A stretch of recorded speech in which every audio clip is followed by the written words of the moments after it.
Ricordiamoci che fino ad agosto il nostro governo non aveva ancora avuto alcun contatto telefonico con il governo venezuelano.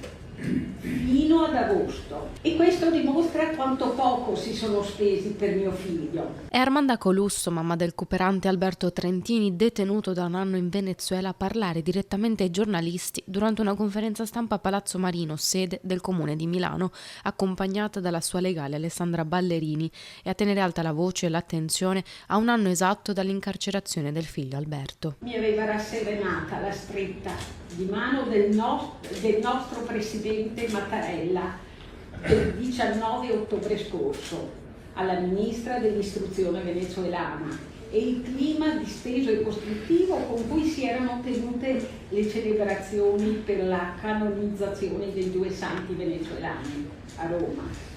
Avevo sperato che quella occasione fosse il punto di svolta per la liberazione di Alberto. Spiragli di speranza che si sono infranti con l'inasprimento dei rapporti tra Stati Uniti e Venezuela.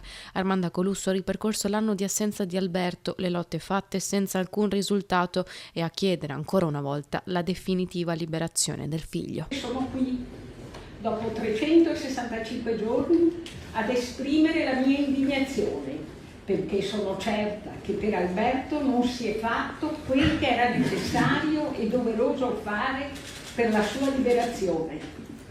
Sono stata troppo paziente ed educata, ma ora la mia pazienza si è esaurita e ho finito.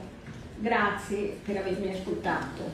Io andrò a casa con la convinzione che parlerete e scriverete di Alberto e chiederete assieme a me a gran voce la sua liberazione.